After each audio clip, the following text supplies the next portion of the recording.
का डरे भी पर चारा भी कुछ नहीं, बैठ गए। गरीब राजा से जयदेव कहा, ये दो मित्र हमारे, ये मेरे दो दोस्त हैं, इनकी पूजा कीजिए, ले अपना जन्म सुधार। एक गरीब एक वर्ष राजा वर्ष गरीब एक वर्ष रखे ताहा 56 भोग खवाए। चले जब पूजा करी दीना माल लदवाए। गरीब घोड़े जोरे बहु दिए, थैली दीनी 20 थैली। एक न्योली कई हजार रुपया की हुआ करती थी थैली, 20 थैली दी। गरीब घोरे जोरे बहु दिए, थैली दीनी 20। जयदेव राजा पूज करे चल देते चले आशीष। वो ठग आशीर्वाद देते हुए जाओ, क्यों पाखंड तो पूरे करने पड़े, जब साधु बन गया नकली हो चाहे क्यों करे भी हो। कहते घोरे जोरे बहु दिए, फिर थैली दीनी 20।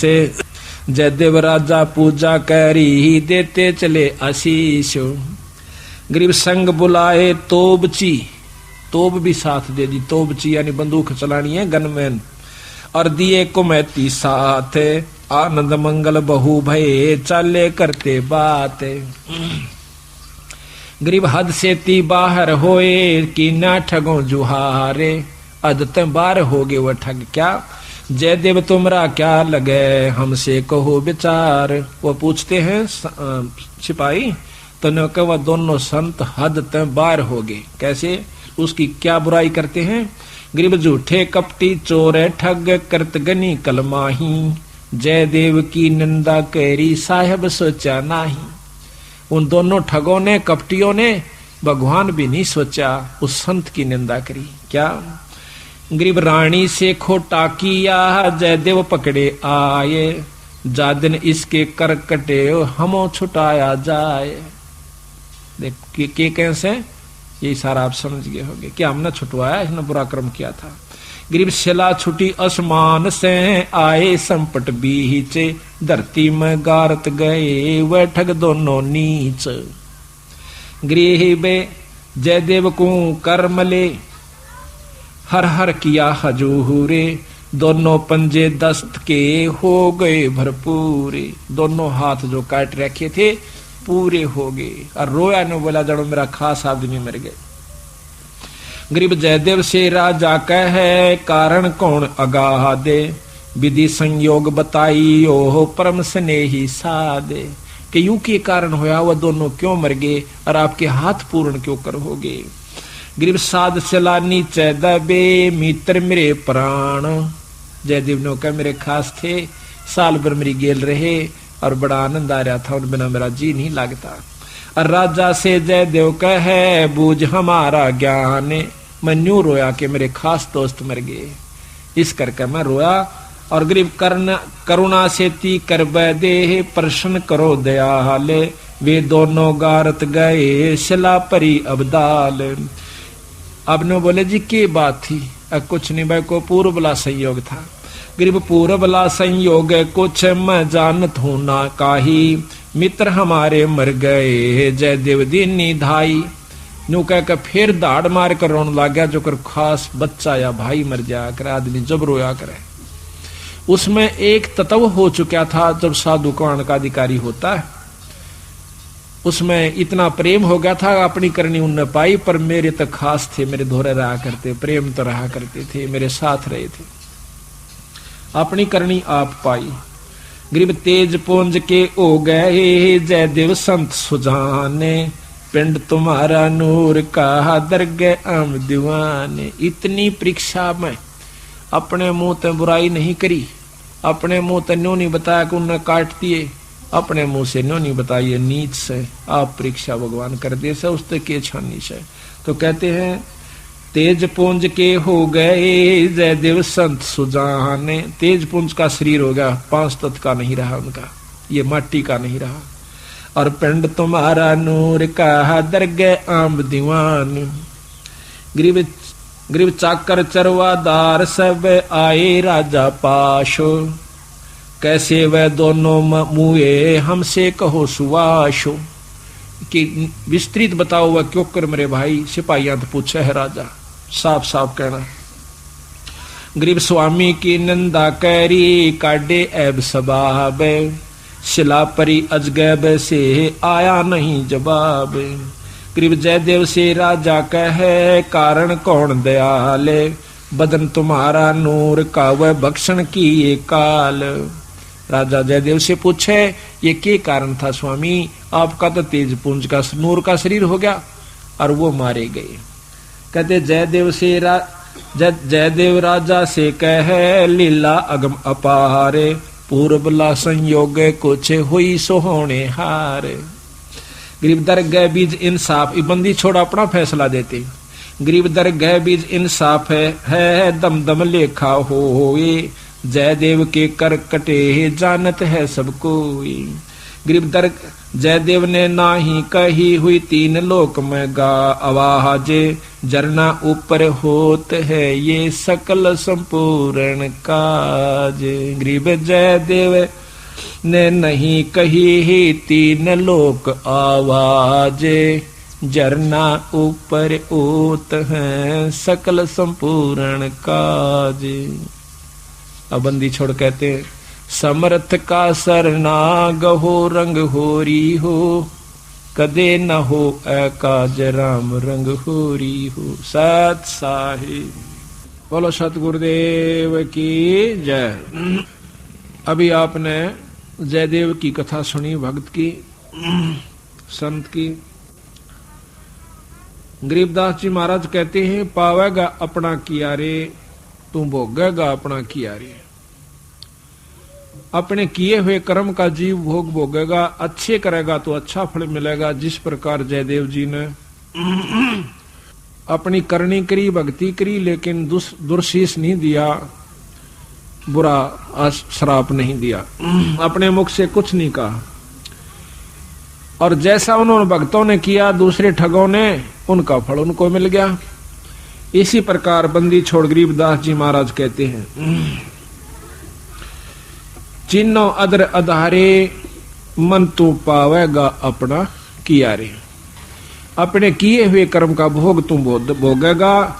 चिन्नो अदर अधारे, उस परम पिता परमात्मा जो सुन शिखर के ऊपर है, पूर्ण ब्रह्म परमात्मा सतपुरुष, उसको चिन्हो, उसको पाने की कोशिश कीजिए, वो किस प्रकार प्राप्त होगा।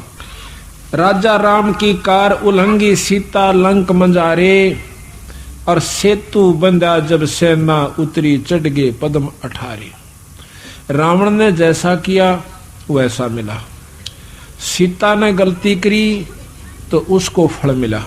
अब ये सीता और राम रावण सब कुछ मिलाकर के गुरु और शिष्य के ऊपर सतगुरु इसका इरादा रखते हैं कि अपने गुरु के प्रति, संत की एक एक बात को पूर्ण रूप से उनके मर्यादा में रहे, उनके कई अनुसार चला। जिस प्रकार सीता जी ने रामचंद्र की बात को उल्लंघ दिया, अब देखो थोड़ी सी बात का कितना बुरा परिणाम मिला। जब मारीच मृग बनकर वहां पर पहुंच जाते हैं जिस कुटिया में रामचंद्र, सीता व लक्ष्मण जी रहा करते थे, वन के अंदर, मृग की सुंदरता देखकर सीता ने कहा कि ये मृग मुझे लाकर दो। जीवित लाना, मरा हुआ ना हो, नहीं तो मार तो वहीं से सकते थे तीर कुशे। काफी आग्रह करने पर वो नहीं मानी तो चलती बरिया कहते हैं कि देखो लक्ष्मण, आप यहीं रहना और मैं जा रहा हूं सीता की रखवाली करना। और अगर किसी कारण से तने इधर उधर जाना भी पड़ जावे, मैं हो सकता देर हो जाऊं, तो प्रबंध करके जाना। एक वचन दे के गए कि ये कार दे देना चारों तरफ, इसके अंदर कोई भी शक्ति प्रवेश नहीं कर सकेगी, ना देव ना कोई जंगली जानवर, कोई नहीं आओगा। बोला जी ठीक है। चले गए। सीता ने काफी देर जब होगी, ऊपर से आकाश में आवाज आई, मैं खा लिया, भाई मेरी मदद करो। वो माया थी असुरों की, राक्षसों की सिद्धि थी। उसी समय सीता लक्ष्मण से कहती आप जाइए, और आपके भाई को हो सकता कोई आपत्ति हो। तो कहते हैं लक्ष्मण जी ने समझाया कि माँ, भाभी जी को वो माँ कहा करते थे, बड़ी भाभी को, कि कोई ऐसी दिक्कत नहीं है, मेरे भाई पर कोई कष्ट नहीं आ सकता, वो कोई मामूली चीज नहीं है। लेकिन नहीं माने, बहुत कुछ भला बुरा कह दिया कि तेरी नीयत बद है। लक्ष्मण हार के कहता है कि पर एक काम करना, ये भाई का वचन है, इस कार से बाहर मत आना, मेरा कतई कलंक मत लाना, में आप यहां रहिए। चारों तरफ से कार देकर जब चला जावा है तो पीछे से राक्षस रावण आकर के एक साधु का रूप बना के भिक्षा मांगे। अब यहां बात सोचने की है। सतगुरु महाराज कहते हैं जो गुरु वचन पर डट गए कट गए फंद 84 के, ना तो भाई ये लौट झेड़ा ही सोड़ झेड़ा है। साधु आकर भिक्षा मांगा है, उसको याद आ जाती है मर्यादा के भाई, जैसे संत भी बताते हैं कि आए साधु को भोजन बिना नहीं जान दे, भिक्षा जरूर देवे, रोटी खिला देवे। उसको इतना भी ज्ञान था सीता को कि साधु भूखा घर से नहीं जाना चाहिए।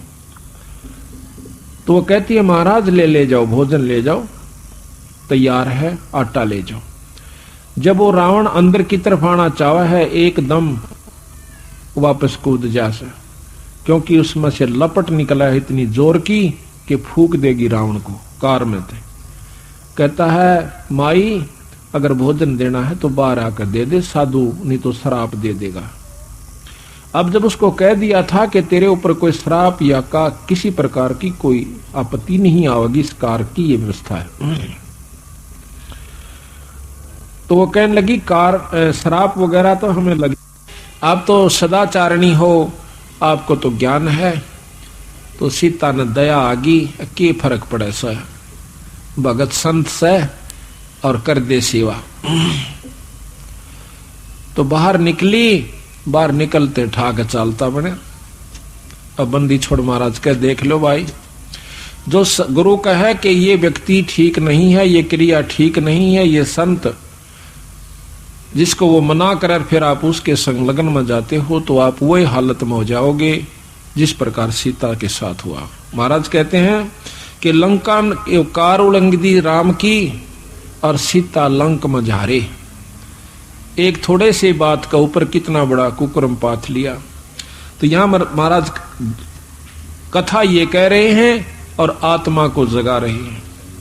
कल भी आप परसों सुनाई थी कथा, हनुमान जी जब गया था वहां पर मुद्रिका डालने के लिए और वापस आया, जब पूछा है राम कि भाई न्यू बता दे वह किस ढंग से रहा करती थी, कोई हार श्रृंगार करे से या किसी बैतन रोटी की खाई, कहाँ जमाया तेरे को। भाव ये था कहने का अगर वो रावण के लालच में आ चुकी है तो क्यों दुनिया मरवाई पड़ी रहेगी, अगर उसकी सच्ची आस्था तेरे में है तो छुटवा कर लानी पड़ेगी चाहे कुछ भी हो जावे।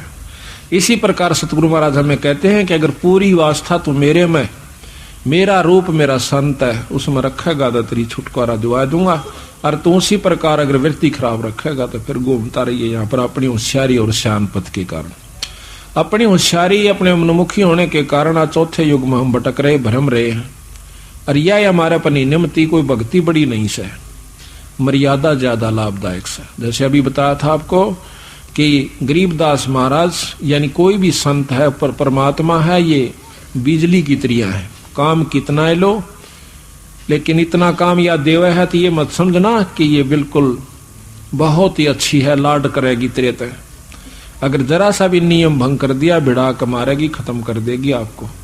इसी प्रकार परमात्मा बहुत प्रिय है, परमात्मा बहुत शीतल है, इसके विपरीत इसके नियम तोड़ देने से इसको बहुत बुरा लगे से और जीव को साथ नहीं देता। तो यहाँ कहते हैं राजा राम की कार उल्लंघी सीता लंक मंझारे, और सेतु बंधा जब सेना उतरी चढ़ गए पदम 18 पदम सेना लेकर के बानर बुनरों की, रीछों की, लंगूरों की रामचंद्र जी ने चढ़ाई करी थी। लंका तोड़ बिलंका तोड़ी मही रावण से मारे, और 10 मस्तक रावण के काटे विभीषण राज दिया रे। इनमें कथाएं तो आपको सबकी याद से, पर ये बता रहे बंदी छोड़ जैसा जिसने किया, विभीषण ने जो सलूक किया, विभीषण को राज दिया रे। 10 मस्तक रावण के काटे, रावण ने जिसा किया था उसको मिल गया। प्रहलाद पैज परवान करी है, धर नरसिंह अवतारे, और दीन दयाल दया कर उतरे, हिरणाकुश उदर विदारे। प्रहलाद ने जैसा किया उसको मिला, हिरणाकुश ने जिसा किया था उसको मिल गया। हा हा हो बंदे होते तोलत हैं बलबारे, गज और गरहा बने बहु सागर 10 सदिकारे। अपनी कमाई को करते रहिए पर इसमें अहंकार मत पैदा करना। हा हा हु नाम के 2 संत थे, तपस्वी थे, तपस्या की, तपस्या करके उनके मन में विक्षेप आ गया, अहंकार पैदा हो गया। वो कहता है कि मैंने बहुत तप कर लिया और मेरी शक्ति ज्यादा है। हा हा कहता हु कहता है कि नहीं, मेरे बराबर तप आज किसी का नहीं है। तो दोनों के तप की परीक्षा, अपनी परीक्षा करवाने की खातिर के किस में ज्यादा शक्ति है, किसका ज्यादा तप है, ब्रह्मा जी के पास गए। ब्रह्मा जी कहने लगे जी मेरे बस की बात नहीं है, ना मैंने तप किया और ना मैं तप के बारे में जानता, ना मैं ये बता सकता कि आप में कौन सा बलशाली है। क्योंकि ब्रह्मा जी ने मालूम था कि एक को सराहा दूसरा श्राप दे देगा। पीछा छुटवाया, कहते विष्णु जी से मिलिए। विष्णु जी के पास आए, विष्णु जी भी उनते भी सियाने थे। कहने लगे भाई संतो बात ऐसी है, देखो मुझे इतनी समय नहीं है, सारी सृष्टि का पालन पोषण आप देख रहे हो, सांस की भी फुर्सत नहीं है। और तप के बारे में हमने वही बात है, खड़खाई ना भड़ाई, ना हमें जान इसके बारे में ना हम बता सकते। शंकर भगवान से मिल लिए, वो तगड़े योगी हैं। शिव भगवान के पास गए, वहां पर उनकी समाधि लगी हुई थी। उन्हें समाधि से बाहर आए, जब अर्ज की कि महाराज हमें बताइए कौन से में ज्यादा तप है। शंकर भगवान ने सोची तो को बदले कार्य से इनका ऐसा इलाज कर दें कि इनका आप काम बन जा। कांटे तो कांटा लिकड़े। तो उसने बोले कि एक तपस मतंग नाम के तपस्वी हैं, मृत मंडल में जाइए, और वो तपस्वी हैं, तपस्वी ही बता सकता है कि आप में कितनी शक्ति कौन से में। मतंग ऋषि बहुत मोटे शरीर के थे, जैसे बहुत भारा तगड़ा शरीर था। उसके पास आने लगे, रास्ते में देखे हैं सामने कि वो बैठे मतंग ऋषि। एक के मन में आवस है कि तो हाथी जैसा नजर आवस है, जैसे कह दिया कर मजाक में कि अच्छा हाथी सा पड़ा सा। मन मन में विचार किया दोनों ने अपने हिसाब से। एक कहता है कि अच्छा मगरमच्छ सा है भाई। तो संत के मन में के बारे में इतना विक्षेप भी दुखदाई हो जाता है, उसकी निंदा हंसी मजाक कभी नहीं करनी चाहिए। जब वो आते हैं कि आओ ऋषिवर कैसे दर्शन दिए तपस्वियों, मतंग ऋषि पूछा है। हा हा हो कहते हैं कि हम तीनों लोक में तीनों देवताओं के पास जाई आए, हमारे बारे में किसी ने सही निर्णय नहीं दिया। आप बताइए कि हमारे में किस में ज्यादा तप है। वो कहने लगे ऐसे फैसला ना हो भाई, पहलवान गुड़ के दिखाओ जब पता लगे कि जाओ जो तुमने मन में सोची है वही हो जाओ। क्या सोची थी ये तुम विचार कर लो। उसी समय शरीर छूट गया। एक तो हाथी का पैदा हो गया, एक मगरमच्छ का पैदा हो गया। जब वो जवान हुए, हाथी पानी पीने की खातिर दरिया में जावा है, तो वो मगरमच्छ उसका पांव पकड़ ले से। 10,000 वर्ष तक उनकी लड़ाई रही। वो बाहर खींचे, कभी आधा मगरमच्छ ने बाहर खींच लिया हुआ, कभी मगरमच्छ उस हाथी ने खींच ले जावे। शाम के समय युद्ध बंद कर दें, खाना पीना खावें, फिर शुरू हो जावे। 10,000 वर्ष तक लड़ते रहे। कहते हैं गरीबदास जी ने लिखा कि आसपास के हाथियों ने पहले तो उनके लिए चारा लाकर डालते रहे अपने हाथी के पास। आखिर में देखा कि इनका तो रोज का काम से झगड़े का, कौन इनकी बाट देखे। वो जाते रहे, कुछ मर गए कुछ चले गए, रह गया हाथी एकला। आसपास का खाना भी चारा भी खत्म हो गया। आखिर में अहंकारवश फिर आकर पांव पकड़वा दिया, अपना मुंह में अगले पकड़े। तो वहीं से शुरू हुए। आखिर में हाथी को अंदर की तरफ खींच लिया। जब हाथी का सूंड थोड़ा सा जौब के समान, एक सूत समान बाहर रहा, चावल की मोटाई जितना, उस समय देखा कि भांगा नहीं बसावेगा। अर्ज करी मरते हुए ने। आधा रा कहा था। उसी समय कहते हैं विष्णु भगवान प्रकट हुए, हाथी को बाहर छुटवा लिया, मगरमच्छ का माथे पर मारा वो चक्र सुदर्शन, उसने छोड़ दिया, बाहर काट दिया। कहने लगा चल भाई तू स्वर्ग के अंदर चल। कि दोनों तपस्वी थे। महाराज भी कहते हैं पिछले ही तप से होता है पूर्ण हंस मुराद। जैसे पिछले तप से ही हमारे से, पिछले भजन से, पिछली कमाई से आज हम सत्संग में बैठे हैं, यहाँ पर आप आए हैं। नितान नहीं दे यहाँ पर काल कति नहीं आन दे। ये तो इस प्रकार जोड़ रखा इस जीव को जैसे रेढ़ी के अंदर और खच्चर को जोड़ लिया कर मालिक। काल ने हमें नो जोड़ रखा है काल इस माया के बंधन में। हम मुक्त नहीं है, नाथ गाल राखिए कि देखो नो सोचे मुक्त से। ये तो सतगुरु किसी ने काट ऐसा हुए निकल पावस होता पिछले संस्कार से। तो उसी समय हाथी को पार करने की कही तो मगरमच्छ कहने लगा महाराज जी आप मेरे को क्यों नहीं निकाल रहे हो और इनको ही क्यों निकाल रहे हो? दोनों का लड़ाई थी, ये तो साथ क्या उनका मुकदमा मालिक, आपस में दोनों ही लड़ रहे थे। इसने ऐसा कौन सा नया काम कर दिया जो आपको मुक्त कर रहे हो आप इससे? तो उसने कहा विष्णु भगवान ने कि इसने मेरा नाम लिया है और वो भी इतनी कराहट के साथ कि कोई ले नहीं सकता। तो वो कहता महाराज इसने नाम लिया और आत्मा मेरी भी कर रहा गई जब इसने इतने दुख के साथ ईश्वर भजा था। तो कहते हैं उसी समय महाराज मैं भी इसी भाव से आपकी तरफ मेरी सुरत गई थी। तो मुझे क्या मिलेगा मालिक कि चल तुझे भी पार करते हैं। तो यहाँ दो बात हैं कि भगवान भजत ऐसे भजा जैसे नाम लेते हैं ना, जो मरता हुआ याद करा करे उसको ररंकार जाप कहते, ररंकार रर्रा। और सुनने वाला भी उसी भाव से सुने तो उसको लाभ होता। जैसे सुखदेव ऋषि ने कथा सुनाई परीक्षित राजा को। परीक्षित राजा ने ज्ञान था कि 7वें दिन तू मरेगा, सांप डसेगा। उसकी जो भाव थी, उसकी जो वृत्ति थी 90% तो राज से पुत्रों से मोह हट चुका था। क्यों पता था कि 7वें दिन चले जाओगा, तेरा है कुछ नहीं। और दूसरे फिर कथा करने वाला इतने ढंग से सुनावा था कि आत्मा में कसक बनी रही थी। तो सुखदेव को स्वर्ग प्राप्ति होगी। पिछले कर्मा थे, अच्छे संस्कार पिछले जन्मों के भी उसके साथ थे, तभी सुखदेव ऋषि सतलोक से स्वर्गलोक से आया, इंद्रलोक से आकर के कथा सुनाई। अब देखो आम व्यक्ति के पाठ करने से भी कोई लाभ नहीं होता, आम व्यक्ति के द्वारा कथा सुनाने भी लाभ नहीं होता। जब सारी पृथ्वी मंडल के ऊपर कोई ऐसा संत नहीं था, कोई ऐसा ऋषि नहीं था जो कि सुखदेव को परीक्षित को कथा सुना दे और वो मुक्त हो जाए, किसी की हिम्मत ना पड़ी कि हम सुना देंगे और ये मुक्त हो जाएगा। तो उस समय सुखदेव को बुलाया गया स्वर्गपुरी से, विमान पर चढ़कर आया, आकर के कथा सुनाई। वेद व्यास जी ने सुख सागर लिखा था, भागवत लिखी थी, मद भागवत ये सुख सागर कहते हैं जिसे कहते हैं। ऋषि सुखदेव वशिष्ठ जी कहते हैं, वेद व्यास जी कहते हैं कि जो सुखदेव के मुख से मैं इस ग्रंथ को सुन रहा हूं, इतना आनंद मैंने लिखने में भी नहीं आया था।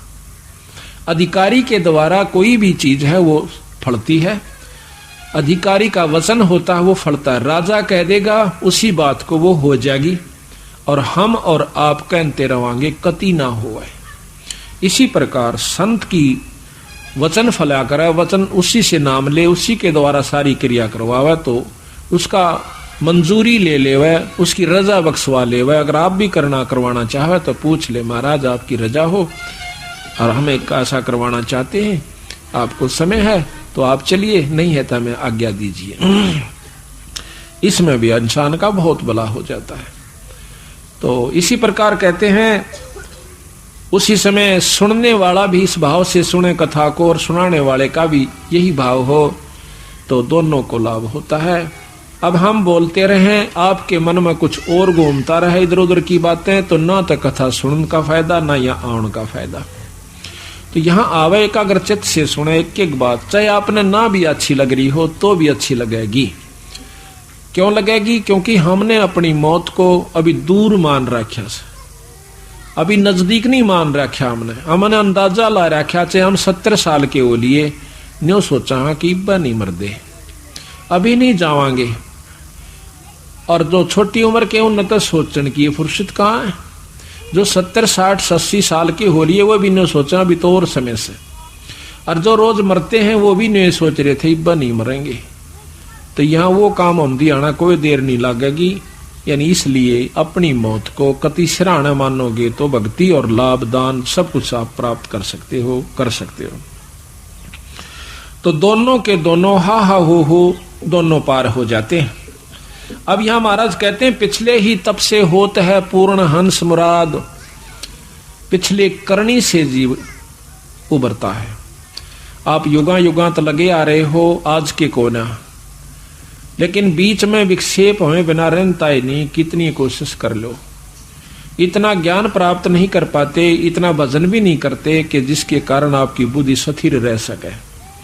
एक तो ज्ञान पूरा हो, ज्ञान के बाद फिर आपका भजन इतना हो जावे कि उस अज्ञानता का पर्दा आपके ऊपर कति ना आवे। अहंकार वश भी आता है और दूसरे कारणों से भी पर्दा आ जाता है। हम सोचते हैं कि नहीं हम ठीक कर रहे हैं। ठीक तो रावण भी सोच रहा था, ठीक ने लंका ने उसने सीता ने भी सोची थी कि आंट लागे महात्मा तो सह दे देने दो मुट्ठी चून, दे दे चून।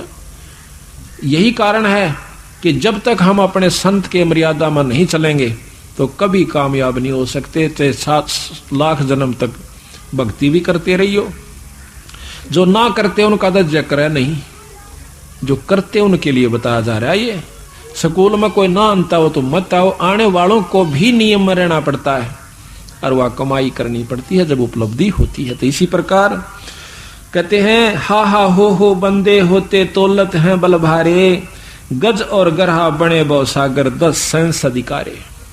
श्वास घटा बलहीन भयो जद खेच लिया मजदारे। अर्ध नाम रसना ते टेरा सुमरत है रंकारे। आधा नाम भी ना लेन पाया था। अगर सही भाव करेंगे तो थोड़ी ही देर में बात बन जाती है। नारद मुनि तरकाली दर्शित जिन मन गर्भ किया रे। अभी आपको बताया था कि 72 औलाद होगी थी, उसने भी अभिमान किया था। नारद मुनि तरकाली दर्शी, 3 लोग, तीनों कालों की जानने वाले। पछली भी बता दिया करते थे, अगली भी बताया करते थे, अब क्या होने वाला सब वो भी बताया करते थे। इतने त्रिकालदर्शी, भूत भविष्य वर्तमान तीनों की बताने वाले। और उन गेला के बनेगी। कहते हैं नारद मुनि तरकाली योगी जिन मन गर्भ किया रे। और पल में पूत बहतर जाए रोवत केस उपाड़े। रो रो के केस पाड़ पाड़ के, बाल पाड़ पाड़ के कुएं में डांक, उस नहर में डांक मारनी चाहिए।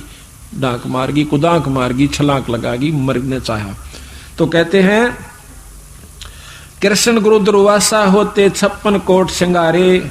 अम्बरीश का चले अपूठे दुर्वासा से हारे। अब ये कथाएं हैं सुनने की। दुर्वासा ऋषि इतने सिद्धि वाले थे कि एक बार ये भगवान कृष्ण की इतनी महिमा सुनकर कि उसने कंस को मार दिया, फलाने को मार दिया, सारी दुनिया पूजन लागी, उनका महत्व यश फूल गया। तो उनके वंशज जो यादव थे वो बहुत अहंकारी हो गए, अभिमानी हो गए कि हम कृष्ण वंशिज हैं। जैसे अब किसी जाति विशेष का कोई प्रधानमंत्री बन जा, पाछे देवीलाल बन गया था प्रधानमंत्री, अर्जुन सा भी पाली हो ना भी कुर्ता खोल रहा का बेरा है ना हमारा प्रधानमंत्री बन रहा है, और उसने कुत्ता जानदा नहीं, उसने और बदनाम कर रहा, हरा पांडी पाया कर रहा। तो इसी प्रकार ये सबता हो जाए बस की बात नहीं होती। तो सारे यादव अहीर जितने थे वो अभिमानी हो गए, संतों को भी नहीं समझा उन्होंने। ऋषि दुर्वासा बैठे थे, उसके पास जाकर और कृष्ण के पोते के जो है कहते हैं एक औरत के कपड़े पर आकर और अंदर एक कढ़ाया बांध दिया, छोटा सा कड़ुआ होया कर, जो कढ़ाई का डेग सा, छोटी डेग होया कर, और उसका ऊपर का कपड़े ला दिए, कोई हाथ लागे देखे गर्भ सा दिखे, करड़ा ना लागे। जाकर ऋषि दुर्वासा के पास ले गए लड़की के वस्त्रों में, कहने लगे महाराज जी आप तो बहुत पहुंचे हुए, बताओ सर इस लड़की का क्या होगा, नो बताइए लड़का होगा कि लड़की। तो उसने कह दिया पता था इसको, इतनी तो ज्ञान था। शक्ति वाले थे, सिद्धि वाले थे। कहने लगे इससे थारा तुम्हारे वंश का नाश होगा, यादवों का नाश होगा। इतना कहते ही वो कांप गए। आके गांव में बताया, गांव वाले चिंतित हुए। बूढ़े बुजुर्ग कृष्ण जी के पास गए, कहने लगे जी बच्चा ने गलती कर दी और दुर्वासा ने श्राप दे दिया। कृष्ण जी बोले मैं क्या करूं भाई, मेरे बस का ना, उनके श्राप ने उतारना, मेरा गुरु है वो तो। कोई यत्न बताओ कि इस कढ़ाई ने घिसा के कपड़े अंत दो जड़ा और इस कड़वे को घिसा घिसा कर चूरा बना दो, चूरा बनाकर जमुना में घेर दो। इसी प्रकार किया, सारे को घिसा कर कतई कणकण बनाकर उसका चूरा बना दिया। एक मेरे कैसे निर्भाग्य से हाथ लग गया, एक कड़ा जो कुंडा साथ का उसे वो कुछ घिसा कुछ ना घिसा, इतना छोड़ दिया, मोटा हाउ बगा दिया ठाक। वो एक मछली ने खा लिया। वह मछली एक बालिया झीमर ने मछली पकड़ गया था, उसने वो पकड़ ली, उसमें वो कड़ा निकला 100 चमकदार बहुत सुंदर लोहे का। उसने उसका जहर में बुझा करके अपना तीर का अगला हिस्सा बनवा लिया। उधर से कहते हैं वो कणों के एक बहुत तेज धार वाले घास जाम गया, जिस प्रकार डाब होया करे, डाब आंगली के मां का लिकट जा, अगर खींच कर ले जा तो काट देती है, उससे भी मोटी धार का घास होता है, वो उग गया। अब वो समय आया जब कृष्ण भगवान तो अपना निकल गया और सारे यादों को कहा कि तुम जाके जमुना स्नान करो और तुम्हारी जान बच जावत। तो वो सारे चले गए स्नान करने की खातिर। वहां जाकर आपस में कवा सुनी होगी, वो तो लिख रखा था, होना ही था जो श्रापवश। आपस में मुक्का मुक्का थपड़म थपड़ा हुए, किसी ने तलवार से, किसी ने वो काट कर वो पठेरा वो पाड़ के पठेरे जैसा घास होता है, एक दूसरे का मारे नाड़ उड़ जा कलम की तरिया, जो फिर तलवार काट दिया करे। खून की नदी बहगी, कीचड़ माच गया वहां पर, 56 करोड़ यादव कटके मर गए। तो महाराज कहते हैं देखो दुर्वासा कृष्ण गुरु दुर्वासा होते 56 कोट सिंगारे, अम्बरीश का चले अपूठे दुर्वासा से हारे। फिर कृष्ण भगवान एक वृक्ष के नीचे लेटे हुए थे। एक बालिया नाम का वो झिमर आकर के एक वृक्ष के नीचे लेटे हुए थे। कृष्ण भगवान टांग का ऊपर जैसे लेट कर एक पैर दूसरे घुटने पर रख लिया करें, पैर का पंजा सामने आ जाता है। उनके पैर में पद्म था, उस पद्म में बहुत चमक थी और उस पद्म के माग पत्तों की झुरमट में कह ऐसा चमका था जैसे कोई मृग की आंख हो। उस झिमर ने सोची, शिकारी भी तो था वो, शिकारी ने सोची कि ये कोई मृग बैठा है, उस पद्म पर निशाना साध कर तीर मार दिया। कृष्ण भगवान भी मर जाता है। तो जब पुकारता है मर गया भाई मर गया, मैं मार दिया, उसी समय वो बालिया पछताता है, किसी व्यक्ति का लग गया, भाग्य आवश्य है।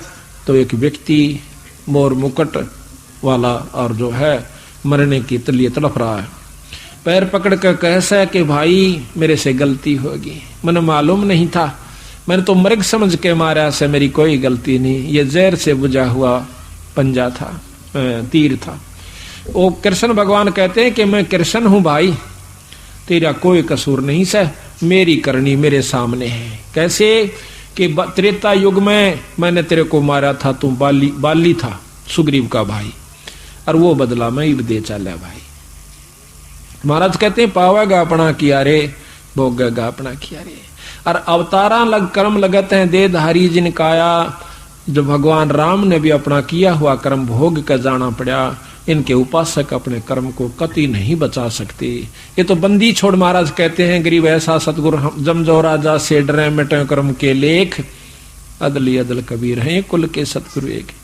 केवल एकमात्र परमात्मा है तो सतपुरुष कबीर साहब ही हमारे कर्म की मेघ को रेख को मिटा सकता है।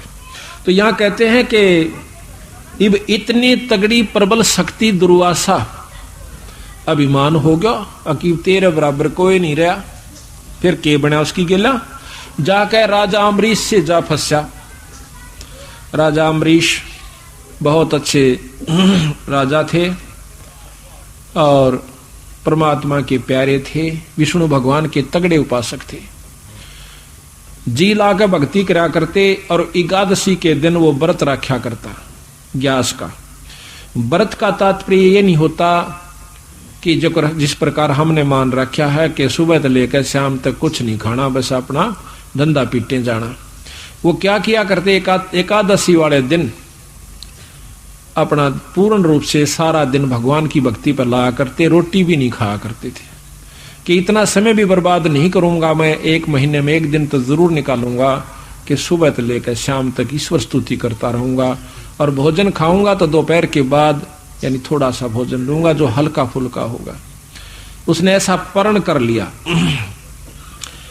ऋषि दुर्वासा आते हैं, एक दिन उनके पास आकर के कहा कि एकादशी वाले दिन आगे। कहने लगे वही राजा कहाँ है कि राजा तो वो भोग लगा रहे हैं। काहे के भोग लगा रहे हैं कि आज उन्होंने उपवास रखा था और उसको थोड़ा सा अनुपान करते हैं, जस्ट थोड़ा सा, जैसे ये ऐसे कहते हैं यहाँ जो निशान सा हो जाए इतना पानी लिया करते हुए, इतना को जल उसमें थोड़ी चीनी शहद वगैरह डालकर ले लेते थे। तो गुस्सा हो गया कि तू किस लिए भाई, कि मैंने व्रत रखा था महाराज, कि तुझे मालूम नहीं मैं आया हुआ हूं और संत से पहले तूने भोग कैसे लगा लिया, मेरे से गलती होगी महाराज, अक्षमा कर दो। तो कहने लगा ये क्यों फंड करता है, क्या रखा है इन व्रतों में। तो कहने लगा महाराज कोई बात नहीं, कि मैं बताता हूं, निर्गुण उपासना करो, छोड़ दे इस पाखंड को। दुर्वासा ने बोला जी, और अमरीश कहने लगा कोई नहीं महाराज, आप मालिक सो कुछ भी कहो, मेरे मन को जो मान रखा मैं ठीक कर रहा हूं, पर नहीं मानता। आखिर में एक दिन फिर आना हो जैसा, और वो एक काम फिर हो गया। तो ऋषि दुर्वासा ने कहा कि भाई मैंने तेरे को क्या कही थी कि तू नहीं मानता, और तूने संत से पहले भोग लगा लिया, अभी तेरी नाड़ काटता हूं। चक्कर सुदर्शन छोड़ दिया अम्बरीश को मारने की खातिर। तो वो चक्कर सुदर्शन अम्बरीश राजा के पैरा ने छू कर और डीक पाट गया, और उसको मारने के लिए दुर्वासा के पीछे पड़ लेता है। दुर्वासा जान गया कि शायद तेरी आ गई, तो वापस भाग गया जावस। वो कहाँ जाता है, सारे लोग भोग भाग लिया, पहले गया ब्रह्मा जी के पास, उसने भी मना कर दिया कि ऋषिवर ये मेरे बस का नहीं है, अपना कितो और जान बचा। फिर भाग्या जावस है भगवान शंकर जियों के पास, ने बोला मेरे बस का नहीं, विष्णु जी के पास जा। विष्णु जी के पास जब आवे से दुर्वासा, जब हाथ जोड़ कर खड़ा हो जा, महाराज मेरी जान बचा दे। न्यू बोला भाई क्या गलती कर दी। दुर्वासा को कहने लगा कि क्या गलती कर दी तूने, ये सुदर्शन चक्कर तेरे ऊपर क्यों चोट चलाई। तो दुर्वासा बतावा से महाराज ऐसे ऐसे मैं गया था अम्बरीश के दरबार में, मैंने उसको कहा कि तू निर्गुण उपासना करा कर सरगुण न छोड़ दे।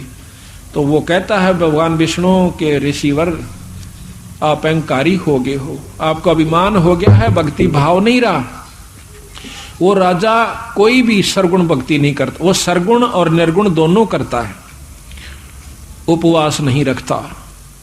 वो केवल एक दिन निकाला है उसने, अपनी पूर्ण डट कर भक्ति करता है, वो नाम रस पीता है महाराज, और वो अधीनी भाव रखता है। दोनों काम जिसमें है मुक्ति का अधिकारी होता है, और आपके अंदर भक्ति भाव नहीं है। तो बोला जी मेरे पर गलती होगी, क्षमा कर दो। अब मैं नहीं कर सकता, राजा अम्बरीश माफ करे तो मैं मानू। अब वापस आप जाओ। रोन लग जा दुर्वासा कि हे परमात्मा, जब मैं आपसे मेरी जान नहीं बच सकती, अम्बरीश के ऊपर बचावेगा मालिक, मन रास्ते में खत्म कर देगा। अक नहीं, ये काम तेरा मैं कह रहा हूं ऐसे ही होगा, मेरे बस का नहीं। महाराज कहते हैं धारी मेरे संत की, मोह से मिटे ना अंश, पर भला बुरा बाँचे नहीं, यही हमारा वंश। तो हम दुर्वासा वापस आता है रोता पीटता, आकर के अम्बरीश राजा के दरबार में आवस है, आते ही उनके चरणा में लौट जाता है। उनके चरणा में लौट कर अर्ज करता है कि महाराज मुझे बख्श दो। दुर्वासा कहता है महाराज मैं तो आपका नौकर हूं, आपका दास हूं। एक नहीं महाराज, मेरी जान आपसे ही बचेगी, आप मेरी रक्षा करो मालिक। तो अम्बरीश ने वो सुदर्शन चक्र पकड़ कर और उसके माथे पर ला दिया कि ले जा, इसमें कुछ ना से। दुर्वासा ने पैर पकड़ लिए, हाथ जोड़े न बोले महाराज मेरी जान बचाई आपने, धन्य हो धन्य हो। तो अम्बरीश कहता है कि महाराज भक्ति होगी कोई बड़ी बात नहीं है, सिद्धि भी आगी कोई बड़ी बात नहीं है, पर कहते हैं चलो भक्ति के भाव, भक्ति के भाव नहीं चलोगे तो आपको कोई बचाव नहीं होगा आपका। तो यहां दुर्वासा और उसका थोड़ा सा आपको संवाद सुनाएंगे, बहुत रोचक है। दुर्वासा व अम्बरीश संवाद। ग्रीब अम्बरीश पतिव्रत एकादश ज्ञान विचारा, जहां दुर्वासा जा किया है मल अखाड़ा। मल अखाड़ा, जिस प्रकार पहलवान अपने मल में यानी अखाड़े में बुड़ते हैं एक दूसरे के साथ, उसने वहां पर ज्ञान का अखाड़ा जा किया। कबीर अम्बरीश अधिकार मिले दुर्वासा जाई, कीना आदर भाव शेष चरणों धर भाई। जब अम्बरीश राजा के दरबार में दुर्वासा जी गए, उनके चरणों पर माथा टेक दिया। आओ महाराज, बहुत आदर भाव किया। गरीब धन हमरे बड़ भाग हमारे आए देवा, कर तर्पण स्नान रसोई व्यंजन मेवा। गरीब दुर्वासा स्नान करण की कीनी त्यारी, वहां अवसर गया बीत हुई जद बरिया बारी। गरीब अम्बरीश तै आट करी दुर्वासा पाकी, तू छोड़ एकादश व्रत गल कुछ ऐसी भाखी। कहते इस व्रत ने छोड़ दे, एकादशी के व्रत नहीं करता था वो, व्रत नाम परण का होश है, परण कर रखा था, हमने व्रत भूखा मरना मान रखा। गरीब ब्रह्म ज्ञान गौराई कुरु अनबय से मेला, तुरिया पद में बास एकादश झूठा हेला। गरीब पद पर श्री अम्बरीश अनाहद राता डोले, ब्रह्म ज्ञान गलतान ऋषि से अधिका बोले। जहां पर ज्ञान की बात आवे, ऋषि तुम्हारा और दुर्वासा तुम्हारा अपने तप के बढ़ की, और अम्बरीश कहे ज्ञान की बात है, और ज्ञान में वो फेल हो जा तो काली माने दुख आवा, उसने तेरी बेइज्जती करे से कि ऋषियन से अधिका बोला ब्रह्म ज्ञान के अंदर। गरीब असल एकादशी व्रत संयम कर ध्यान लगावे, व्रत करके प्रण करके कि आज मैं कुछ नहीं खाऊं पीऊंगा, और ध्यान लगावा था भगवान के चरणा में। वो कोशिश करा करता एक दिन पूर्ण ध्यान लगाने की। वैसे तो राजा था, दिन भर काम में लगा रहा करता था, तो एक महीने में एक दिन काटा करता कि उस ध्यान लगा कर अपनी करनी को देखूं कहां तक मैं पहुंच चुका हूं। गरीब असल एकादश व्रत संयम कर ध्यान लगावे, संयम कहे कंट्रोल करके पानी पात सब क्या न छोड़ के। या दुनिया की रीत कहे नंदा,